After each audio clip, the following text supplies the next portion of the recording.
दोस्तों, आज हमारे साथ एक खास मेहमान है। ये एक एक्स नेवी ऑफिसर है जो अब ऑथर भी है और इनकी किताब कॉलिंग सहमत पर राजी बनी थी। जी हाँ, सुपर हिट राजी बनी थी। और अब इनकी दूसरी किताब विछोड़ा पर दिनेश विजन, प्रोड्यूसर दिनेश विजन फिल्म बना रहे हैं। और भी 4 किताबें रेडी हैं। And let me tell you, even international production houses are vying for the rights of his books. So let's welcome Mr. Harinder Sikka. Harinder ji, namaste and welcome to Komal Hata Official. इतनी सारी चीज़ें इतनी short span of life में, आप जब navy में थे तब भी आपका करियर बहुत ही अच्छा था। फिर नेवी छोड़कर आप पिरामल ग्रुप को ज्वाइन कर गए, जिसके आप आज भी डायरेक्टर हैं। और साथ साथ में आपका शौक़ जो था लिखने का, पैशन ऑफ राइटिंग, तो आपने मतलब रियल लाइफ स्टोरीज़ पर किताबें लिखी। पहली किताब जो आपकी फिल्माई गई वो थी कॉलिंग सहमत। उसके बाद अब विछोड़ा। तो सबसे पहले तो आपकी लाइफ जर्नी शॉर्ट में अगर आप बता सके तो अच्छा होगा। एक बड़ी हम्बल मूविंग्स थी।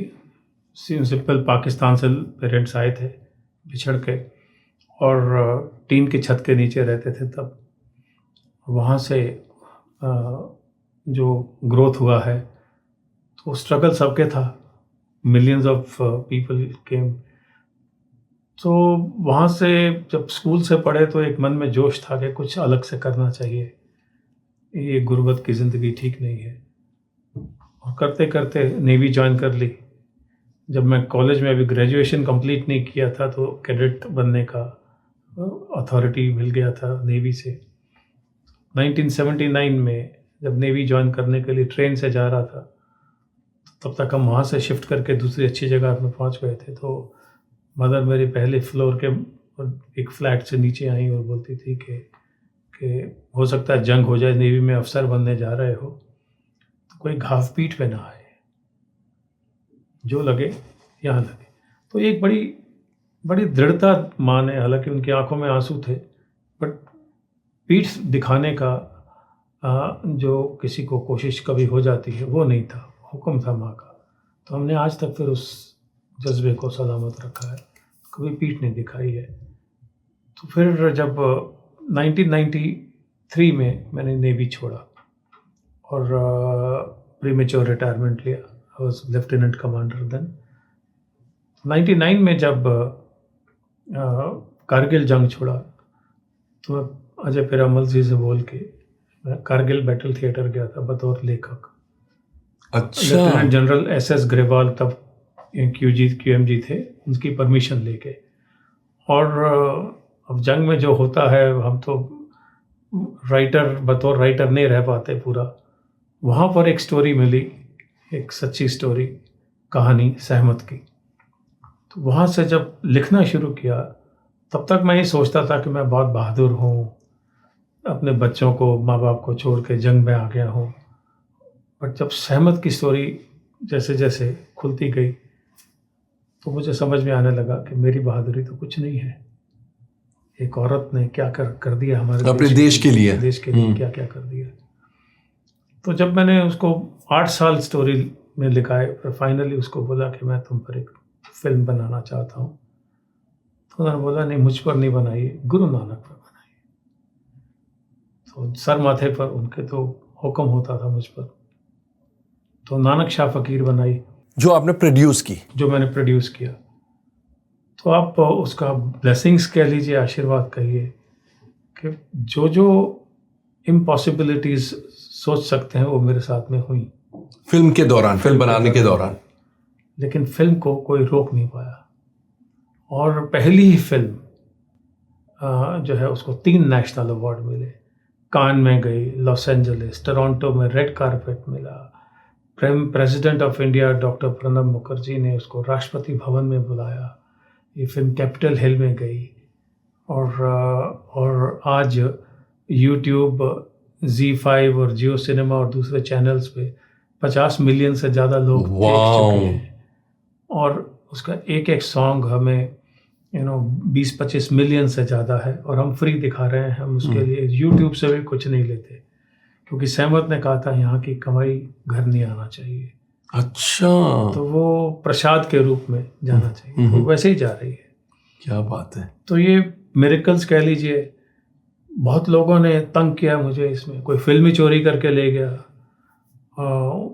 तो बड़े, और जहाँ जहाँ लोग तकलीफ देते थे वहाँ कुछ अजूबा हो जाता था। क्योंकि मेरे ख्याल से आपके इंटेंशंस इतने नोबल थे।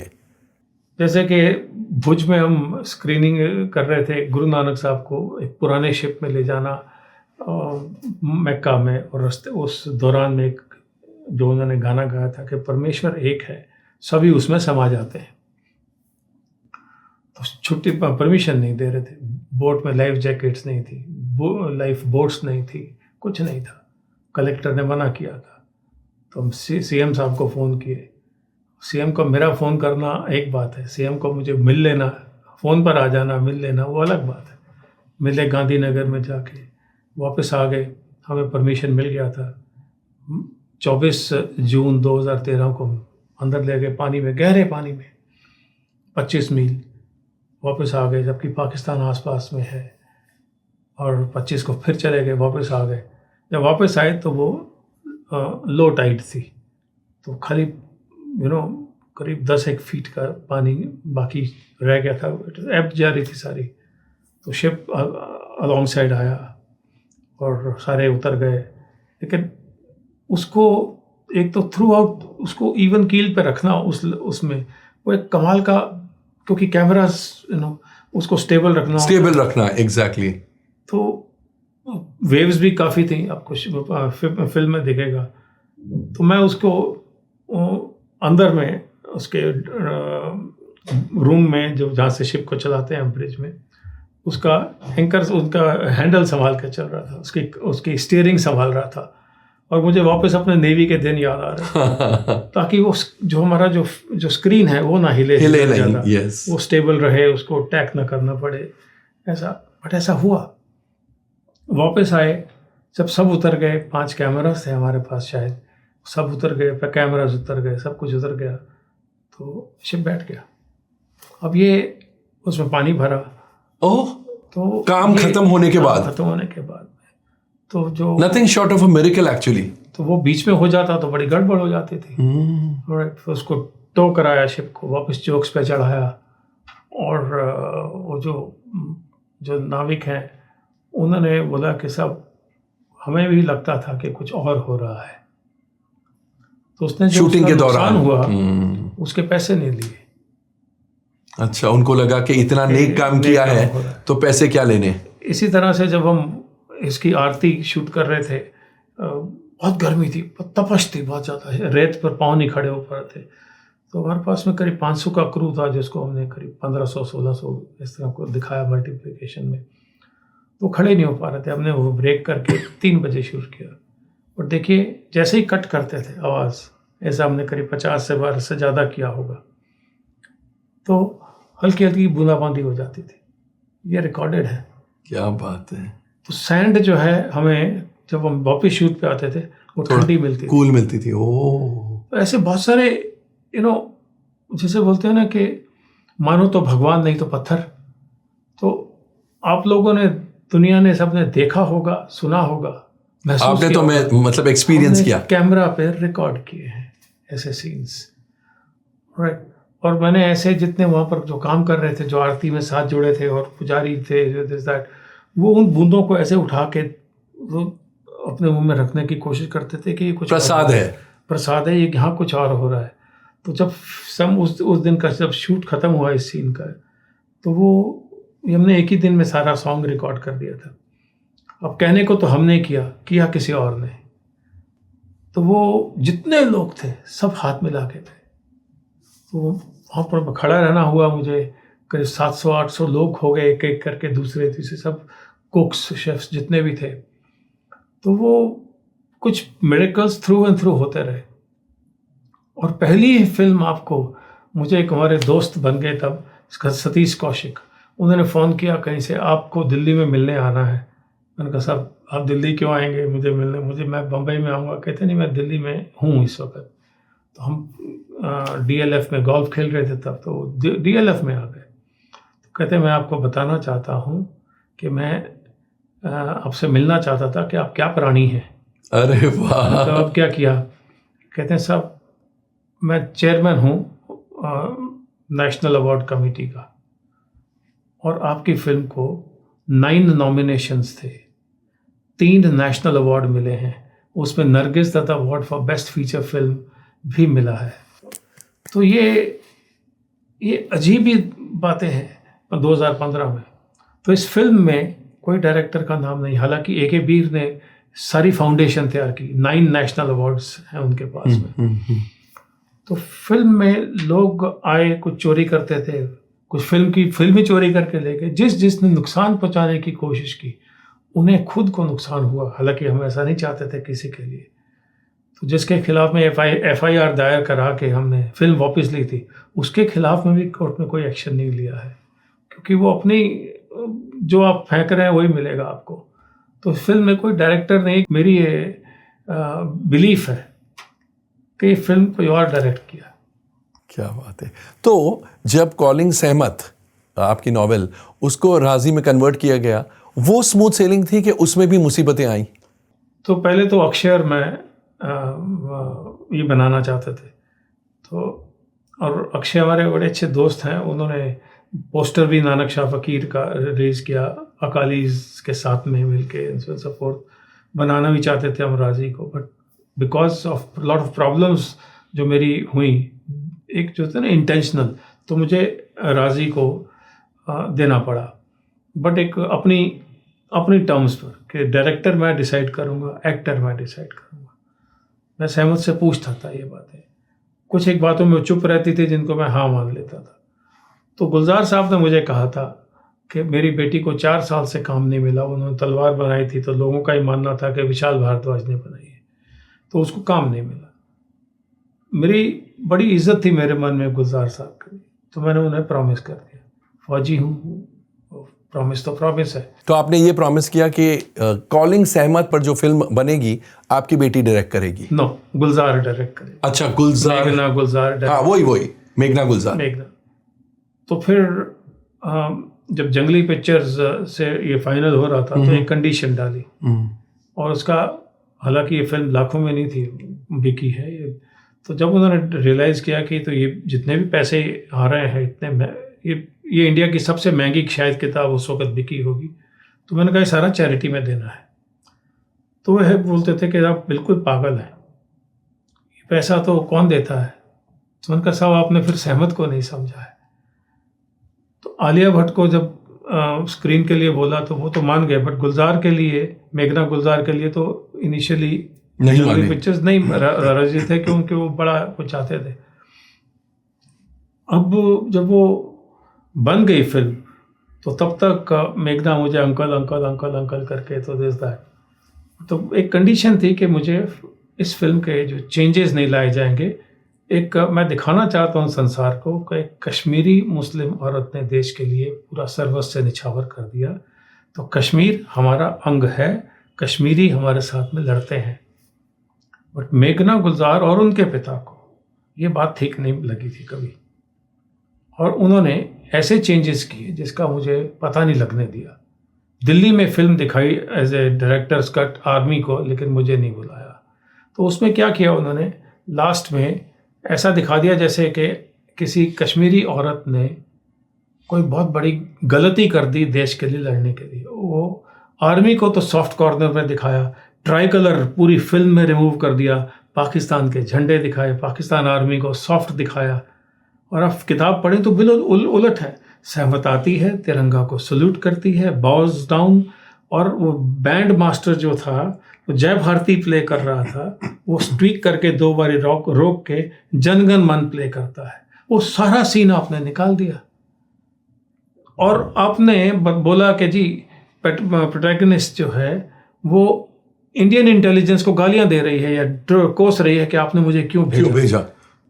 तो वो तो मैंने गुलजार साहब को और बाकी क्रू को बोला था कि ये फिल्म नेशनल अवार्ड के काबिल नहीं है। तो देखिए वो फिल्म को नेशनल अवार्ड नहीं मिले। तो आपने पैसे कमा लिए 300 करोड़ या कितना का, बट वो आपने उसकी आत्मा को किल किया। अब ये यहीं नहीं रुके, इसके बावजूद कि मैंने इनको आउट ऑफ द वे जाके डायरेक्टर बनाया था, कॉन्ट्रेक्चुअली बनाया था, मिस्टर गुलजार, नॉट मेघना गुलजार ने जयपुर लिटरेचर फेस्टिवल को बोल के कहा कि मुझे वहाँ पर फेस्टिवल में ना बुलाया जाए। आपको, मुझे, सिक्का साहब को ना बुला जाए। अब इनकी किस्मत थोड़ी ख़राब थी कि जो वहाँ संजॉय रॉय हैं जयपुर लिटरेचर फेस्टिवल के हेड, उनके father admiral Mickey Roy navy में थे। ओह, तो आप तक ये बात पहुंच गई। तो उन्होंने मुझे लिखा, फौजी का बेटा है, कि ऐसा ऐसा। मुझे पहली बार मेरी 40 साल की ज़िंदगी में किसी ने बोला है कि गुलजार द केस इन पॉइंट। फिर मिस्टर गुलजार ने पेंगुइन को फ़ोन किया कि मेरी किताब को डिले किया जाए। आपकी किताब एक्चुअली किसी और पब्लिशिंग हाउस ने रिलीज कर दी थी 2008 में रिलीज 2008 में, बट तब वो 2000 कॉपियां बिकी होंगी या क्या होंगी। करेक्ट। बट ये भी मिरेकल है, देखिए कि पेंगुइन ने पहली बार एक सेकेंड हैंड बुक को एक्सेप्ट करके उसको 2018 में बतौर पेंगुइन बैनर के रिलीज किया। तो गुलजार साहब ने पेंगुइन को फोन किया कि डिले कर दीजिए, डिले करिए 4 महीना, क्योंकि उनकी फिल्म रिलीज, मतलब राजी रिलीज होनी थी। तो मैंने बोला आपका फिल्म पे तो राइट होगा, किताब में तो राइट नहीं है, पेंगुइन को क्यों नुकसान पहुंचाते हैं आप। फिर भी उन्होंने करा के उस फिल्म को 1-1.5 महीना डिले कराया है। तीसरी चीज़ हुई, जब वो आईफा अवार्ड होते थे तो मुझे बुलाया गया, क्योंकि ये ऑडियंस की सबसे फेवरेट किताब बनी थी, स्टोरी बनी थी। तो जो मुझे लड़की ताज में इनविटेशन देने को आई थी, वो बोलती सर मैं राजी से बड़ी खुश हूँ इस किताब से, कॉलिंग सहमत मैंने पढ़ी है, आप ना आए तो ठीक है। तो मैंने कहा भाई आप आईफा की हैं, हाँ, इन्विटेशन देनी आए और साथ में ये कह रही कि आप ना आए। तो कहते हैं साहब उन्होंने पहले से डिसाइड कर लिया है, आपको नहीं देंगे। एक ओरिजिनल स्टोरी तो नहीं है, अंधाधुन है, वो फ्रेंच कॉपी है, बट उसको देंगे, आपको नहीं देंगे। तो मैंने कहा कोई बात नहीं, मैं नेशनल अवार्ड्स जीत चुका हूँ, अब ये अवार्ड का क्या मतलब, बट एक बार जाना तो बनता है। तो गए और वो अंधाधुन को दिया, हम क्लैप बजाया अच्छी तरह से कि हाँ जी बहुत अच्छा किया आपने। तो ये जो बैक स्टैबिंग हुआ है, ये मुझे फिर समझ में आया कि पहली बार नहीं हुआ है। अगर मैंने थोड़ी रिसर्च की होती या जैसे लोगों ने मेरे कहा था, तो शायद मैं ये गलती नहीं करता था। जैसे कि वो जो एक दूसरी निकली थी छपाक, उसमें मेघना ने एक राइटर का सारा क्रेडिट ले लिया, वो हाई कोर्ट से उसको फिर परमिशन उसको जीती वो। तो मुझे रवि टंडन जी का पता लगा किस तरह से उनको धोखा दिया था गुलजार ने। तो ये ऐसे कम किस्से होते होंगे शायद, मुझे पूरा नहीं पता है, बट वो पूरी की पूरी इंडस्ट्री को नीचे गिरा देते हैं। Very sad. वो भी अगर लेजेंड्स ऐसा करें। मुझे नहीं पता कि वो क्यों किया, मतलब इतना बेटी का मोह कि आप किसी का उसका हक छीने। तो लोग कहते थे वो मीना कुमारी की डायरी पे लिखते हैं, वो खुद शायद माने हैं 1-2 बार, वो बात अलग हो जाती है कि चलिए एक छोटा मोटा कोई डायलॉग्स ले लेते होंगे। आपने पूरी फिल्म में मेघना बीच में राइटर भी बन गई, आप कोशिश कर रहे हैं कि मैं उससे हट जाऊं। तो ये बहुत दुख लगा, और सबसे ज़्यादा दुख इस बात का लगा है, चलिए वो आपने क्रेडिट नहीं देना था, मुझे तो पैसे भी नहीं चाहिए थे। अगर आप पैसे बांट रहे हैं तो आपको नुकसान का डर नहीं है, तो पैसे की बात नहीं थी। सही बात है। लेकिन आपने मेरे देश को नीचा गिराने की कोशिश की, उस प्रोटैगनिस्ट को नीचे गिराने की कोशिश की कि जैसे उसने कोई ब्लंडर कर दिया। ये बड़े सटल चेंजेस होते हैं। इसकी सेलिब्रेशन कहाँ हुई थी पता है? कराची में, कि ऐसा हो गया, ऐसे वो जीत गए, पाकिस्तान को ऊंचा दिखा दिया। अब आप लोग समझते हैं कि ये बात हम तक पहुंचेगी नहीं, आप लोग मीन्स जो यहाँ के समझ गए। लेकिन मैंने वहाँ पर बहुत काम किया है। तो आप तक कैसे नहीं पहुंचेंगी? मैंने वहाँ पर रिसर्च किया है, मैंने वो जगह चपा छाना है सहमत को ढूंढने के लिए, कहाँ पर वो क्या करती थी। मैंने विछोड़ा के लिए, मेरी अगली किताब जो अभी फिल्म बनने जा रही है, उसके लिए हर वो जगह गया हूँ जहाँ पर उसके बच्चे रहते थे, जहाँ पर वो खुद रहती थी, जहाँ उसने उस SHO को मारा था। तो जब मैंने पता करने की कोशिश की, देखिए क्या कमाल की बात पूरी ज़िंदगी में हुई है। तो बड़ी पेटीट सी बहुत ही खूबसूरत औरत, उसने जब उसको वहाँ से मार के भगा दिया गया था, या उसको उसके बच्चों को रोक लिया गया था। 9 महीने का था एक, और एक 2 साल का था। तो उसको वहाँ से, तो वो SHO की उस पर नियत आ गई थी मुसलमान की, जो SHO था वहाँ पर, पठान था, 6 फुट 2 इंच का। और ये तो इसने उसको किस तरह से मार दिया था। तो मैंने पता करने की कोशिश की कि ये पॉसिबल कैसे है, एक petite सी लड़की कैसे कर दी। तो जवाब पता क्या था कि दुश्मन बाहर का जो है वो कितना भी बड़ा क्यों ना हो, ताकतवर क्यों ना हो, मेरे अंदर जो भगवान है वो उससे बड़ा है। क्या बात है। तो आप ऐसे लोगों से मिले हैं, आपको ऐसे लोगों का आशीर्वाद प्राप्त हुआ है। तो विछोड़ा देते समय मेरे दिल की धड़कन बहुत तेज होती थी कि फिर ना ऐसा, दूध का जला हूँ। बट जब विजन से राहुल नंदा ने मेरी बात कराई थी, दिनेश विजन से, तो वो राहुल वो आदमियों में से है जिसने, जब हम कान जा रहे थे तो उसने 5 दिन में पोस्टर्स तैयार कर दिए। क्या बात है। राहुल नंदा पब्लिसिटी डिजाइनर है वो, और पैसे लेने से मना कर दिया था। अरे वाह। और बताएं हम आपको, नानक शाह फकीर में AR रहमान ने काम किया, पैसे नहीं लिए। अरे वाह। रसूल पुकुट्टी, पैसे नहीं लिए। थॉमस कांटेलिनन जो AR रहमान के LA में असिस्टेंट हैं, उन्होंने स्कोरिंग किया, $1 लिया। गुरुजस जो वहाँ पे जो ग्रैमी अवार्ड विनर है, उन्होंने पैसे लेने से मना किया। पूरा सॉन्ग गाया है फिल्म में। तो आपके साथ ज्यादती के साथ साथ अच्छाइयाँ भी बहुत हुई हैं। वाह। तो मैं उन्हीं में बहुत खुश रहता हूँ। जी। विछोड़ा देते समय लोग सोचते थे कि जिद्दी है, अटक रहा है, उन्हें क्या मालूम मैं किस दौर से गुजर चुका हूँ। तो विछोड़ा के लिए आपने कुछ और प्रिकॉशंस लिए, क्योंकि कॉलिंग्स अहमद या राजी में हाथ जल गए थे? तो मैंने प्रिकॉशंस के नाम पे अपने इंस्टिंक्ट्स पर बहुत भरोसा किया। फौजी हूँ तो फौज ज़्यादातर इन चीज़ों को मानती है। जी। तो जब मैं विजन से मिला था, है ना, तो मुझे लगा कि ये बहुत सीधा सिंपल सा आदमी है, इसमें गड़बड़ करने वाली बात नहीं है। ऊपर से राहुल नंदा की थी, और उनके यहाँ एक लेडी है जो मेरी पहले लॉयर थी, अश्नी। तो मेरा इन लोगों पर बहुत ज़्यादा विश्वास है।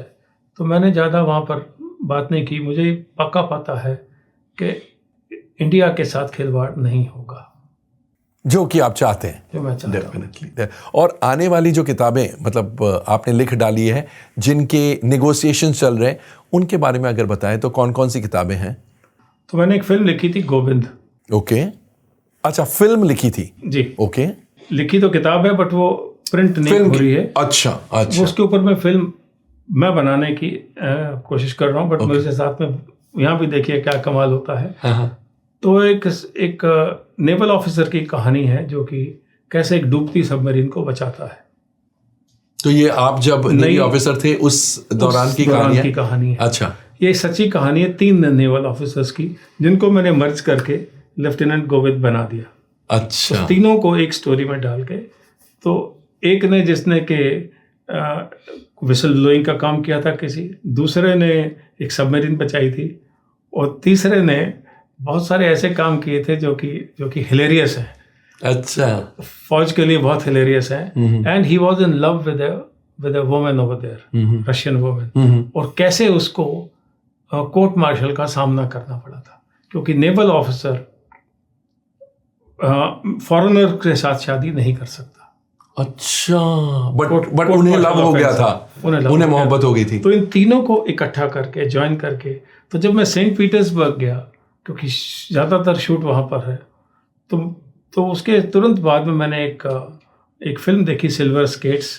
तो माइकल लॉक्शन उनके डायरेक्टर थे, तो मुझे वो उनकी डायरेक्शन बड़ी पसंद आई। उन्हें ढूंढने लगा, नहीं मिले। देखिए इत्तेफाक, इस मई को मैं हार्वर्ड गया। मई 2022 जी। मैं हार्वर्ड में गया। मेरे बेटे का वहाँ HBS से, हार्वर्ड बिजनेस स्कूल से ग्रेजुएशन था। तो उन्होंने, क्योंकि वो टॉप पोजीशंस पे थे, तो उन्होंने एक फोटोग्राफर बुलाया था। तो that lady photographer was shooting. तो बोलते हैं आप भी आ जाइए बीच में, जब वो था पूरा हो गया शूट। तो मैंने बोला आप कहाँ से हैं? कहती सेंट पीटर्सबर्ग। तो मैंने कहा मैडम, हमें ना एक माइकल लॉक्शन नाम के एक सेंट पीटर्सबर्ग में है, काम करता था, उनकी तलाश है। तो इसे वो तो लॉस एंजलिस में है, ये नंबर। ओह। तो लीस्ट एक्सपेक्टेड सोर्स से मिल गया। Least expected. कहाँ मैं पीर सेंट पर रशिया गया था और कहाँ पर यहाँ, तो फिर सेंट पीर माइकल लॉक्शन से बात हुई, अभी भी चल रही है। तो ये जो फिल्म है गोविंद, वो किस सूरत हाल में बननी चाहिए और कैसे नेवी ने अपने सोल्जर्स को प्रोटेक्ट किया, अपने एक नेवल ऑफिसर को कोर्ट मार्शल भी किया, एक्सचेकर कर दिया। तो ये उसकी कहानी है गोविंद। वो नेक्स्ट है लाइन पर। फिर एक बड़ा इंसिडेंट हुआ, बहुत ही सीरियस। जब मैंने एक डेपुटेशन किया था कोस्ट गार्ड में, नेवी में, तो कोस्ट गार्ड में हमने बड़ी कुछ बोट्स पकड़ी थी जो ड्रग्स लाती थी। तो मैं उनके ऊपर में कुछ डायरी लिख रहा था। तो एक नेवल ऑफिसर हमारे से सीनियर थे, वो बोलते हैं कि हैरी, ये तुमने बहुत कमाल की पिक्चर बनाई है, नानक शाह फ़कीर, मैं आपको एक स्टोरी देता हूँ। दैट स्टोरी आपकी आंखें खोल दे। किस तरह से कोलंबिया से एक जहाज़ चलते हैं और इंडिया में कैसे आते हैं और इंडियंस कैसे उसको रेगुलेटर्स कैसे सपोर्ट करते हैं। ड्रग्स के जहाज जी, billions of dollars worth of drugs किस तरह से उनको सपोर्ट करते हैं। तो वो हमने, ये तो बहुत ही एक्सप्लोसिव कहानी होगी। तो हमने जब वो स्टोरी लिखी तो एवी, वो जो फादर टीम, जो इनके जो अब तो टीम टूट गई है वो टीम, तो वो इजराइल में, तो उनसे बात हुआ, बोलते हैं सर ये फिल्म हमें करने दीजिए। तो अभी नेगोशिएशन चल रही है अगेन, क्योंकि दूध का जला हूँ। मैं नहीं चाहता हूँ कि इंडिया को आप कुछ रोग्स की वजह से आप इंडिया को बुरा दिखाएं, क्योंकि पकड़ने वाले भी तो इंडियंस ही है जी। ऑलराइट। तो उसके ऊपर में बातचीत चल रही है। फिर एक किताब थी चाबी मास्टर। अब क्योंकि कोविड का ज़माना आ गया था, पढ़ा तो मेरे पास लिखने का बहुत टाइम था, तो 5 किताबें लिखी हैं उस समय में। अच्छा, उन 2 सालों में? उन 2 सालों में। राजी 8 साल में लिखी थी और यहाँ 2 साल क्योंकि टाइम ही टाइम था। सोच भी कर सकता था, किताबें मिल जाती थी। तो अब ये जो किताब है चाबी मास्टर, ये एक बड़े ऑर्डिनरी आदमी की कहानी है जिसको के पकड़ लिया गया था केले चुराते हुए मंदिर से। वो ताला खोल के स्ट्रांग रूम का वहाँ केले खाता था और रात को सोता था वहाँ, और अगले दिन सुबह सुबह निकल जाता था। उसको डर ये होता था कि बाहर में मुझे वो गैंग्स पकड़ लेते हैं और चोरी करवाते हैं। तो इसलिए उनसे बचने के लिए तो उसको फिर पकड़ लिया किसी ने और उसको फिर ट्रेन किया इंडिया ने। क्या बात है। और ट्रेन करके फिर हमने क्या क्या उसने देश के लिए काम किए हैं, वाओ, वो उसके ऊपर में स्टोरी है। तो ये भी लिख डाली चाबी आपने? मास्टर, हाँ जी। तो अभी एक और है इसी तरह से रोग्स। ये भी एक अजीबोगरीब कहानी है जिसमें कि ये मैं पूरा बात तो नहीं बता सकता हूँ, बट किस तरह से ये पाकिस्तान से ही शुरू होती है और पूरे आधे वर्ल्ड को कवर करती है। राइट। और Russia, US, China, Malaysia, Germany, Holland, okay. और ये एक्सपोज होना चाहिए कि चंद लोग पैसे की, मज़हब को लेके नहीं, पैसे को लेके की वजह से कहाँ तक गिर जाते हैं। ओके, कहाँ तक की ग्रीड। पाकिस्तान को तो उसमें क्या मिलना कि नहीं मिलना, बट संसार का इतना गहरा नुकसान आने वाले पीढ़ी में होगा। ये फिल्म, ये किताब रोग्स में लिखा है। It's an eye opener. It will be an eye opener that unfortunately will happen. Oh. That damage to our earth and countries and people and humanity will happen. तो सिक्का साहब आगे और किताबें लिख रहे हैं कि अब फिल्मों पर जो बन रही है उन पर ज़्यादा ध्यान है। रजनीकांत पुराणिक की एक किताब है 97 मेजर ब्लंडर्स बाय नेहरू। तो वो नेहरू ने इस देश में क्या क्या किया है और जानबूझ के किया है और नुकसान पहुंचाया है, उसके ऊपर में रजनीकांत जी ने लिखी। मुझे वो किताब भेजी गई तो मैंने जब पढ़ी तो मैंने उनको ढूंढा, खोजा, तो बात किया उनसे। तो बोलते हैं मैं लीलावती हॉस्पिटल के सामने हूँ, अभी बाहर निकला हूँ, अभी आ सकता हूँ।